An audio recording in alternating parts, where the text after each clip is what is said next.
PSSI belum mau terburu-buru mencari pelatih timnas menggantikan Patrick Kluivert. Dirtek PSSI tegaskan calon pelatih yang tangani timnas harus kenal dengan identitas yang dimiliki timnas Indonesia.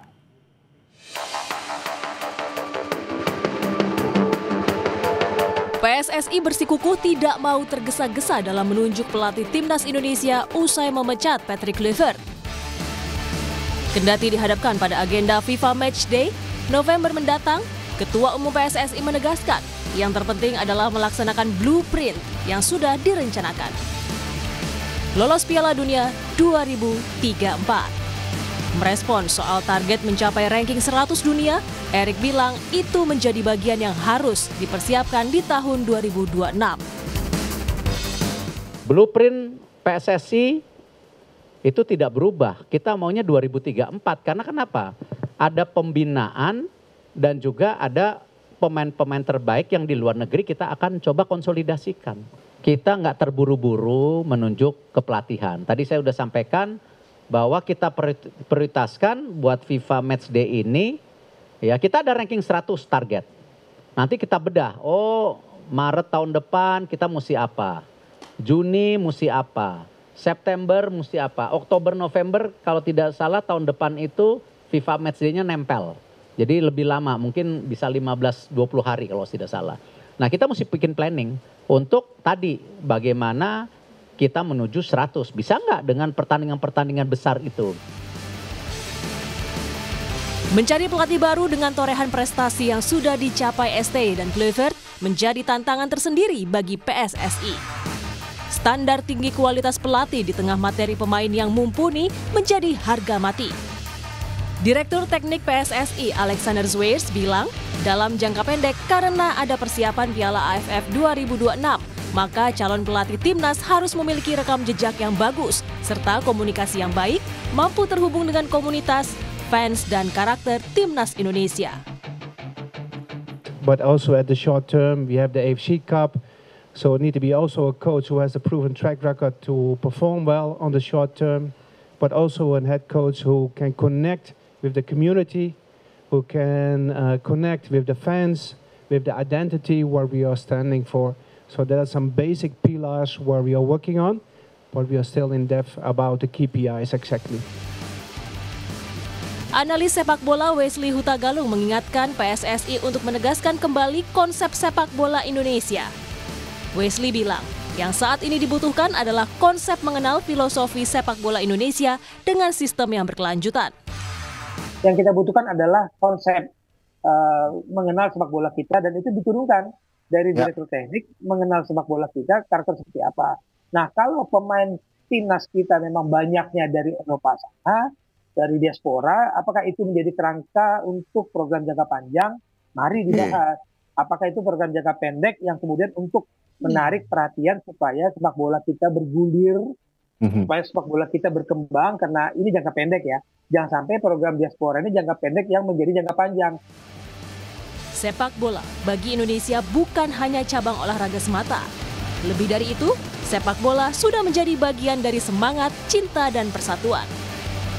PSSI sebagai induk sepak bola tanah air diharapkan mampu membawa timnas Indonesia terbang tinggi di kancah dunia. Tim Liputan, Kompas TV. Ya, dengan target lolos Piala Dunia 2034, langkah apa yang kini harus dilakukan oleh PSSI? Kita akan bahas, saudara, bersama dengan analis sepak bola Iksan Mahar. Selamat malam, Bung Iksan. Malam, Bung Baim.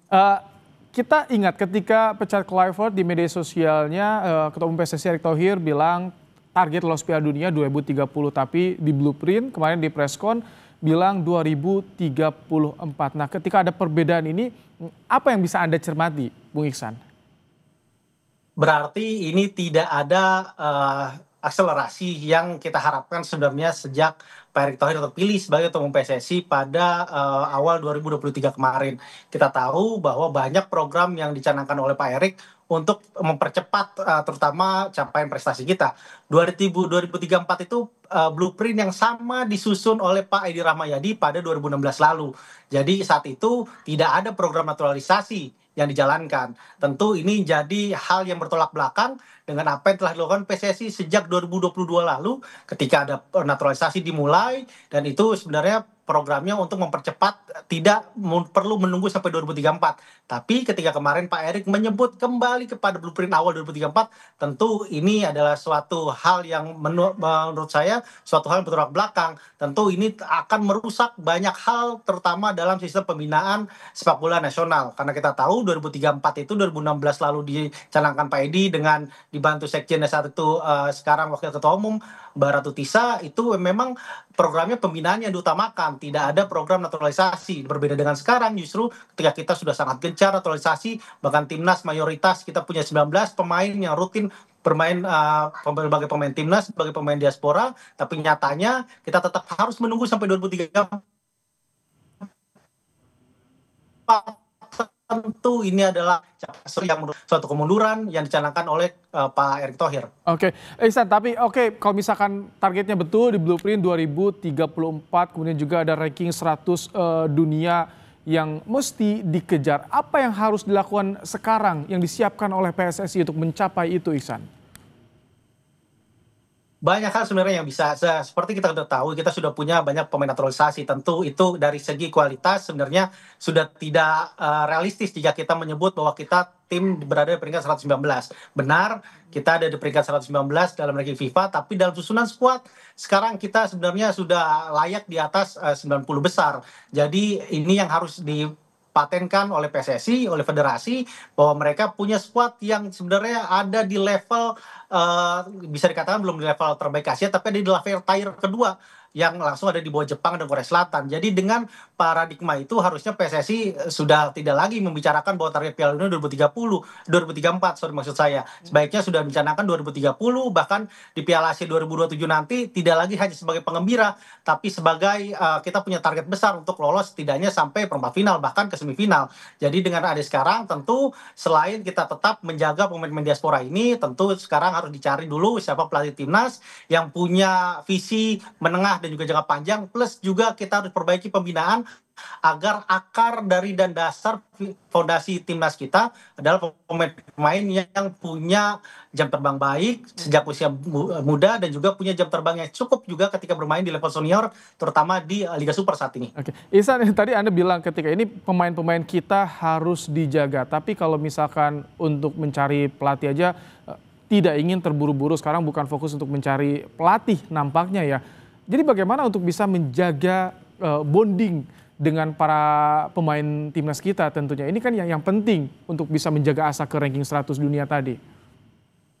Ya, betul. Pemain kita sudah tahu, mereka ada pemain-pemain yang profesional, pemain-pemain yang tahu bahwa mereka sudah menyadari siapapun pelatihnya, ya mereka adalah pemain timnas yang siap bertarung ketika dipanggil masuk dalam roster timnas untuk laga-laga paling dekat. Memang paling realistis sekarang adalah bagaimana pemain-pemain ini tetap juga saling berkomunikasi satu sama lain. Bahkan juga sekarang kan jangan dilupakan, kita juga masih punya manajer, Pak Sumarji statusnya masih manajer timnas senior, dan itu tugas saat ini di masa lowongnya pelatih kepala, Pak Sumarji yang punya tugas untuk menjaga bagaimana kondisi dalam tim. Begitupun juga masih ada Alex Weir sebagai direktur teknik yang juga bisa untuk sekedar turun sedikit untuk berbincang dengan para pemain dan juga menjaga bahwa memberikan update setidaknya kondisi timnas saat ini.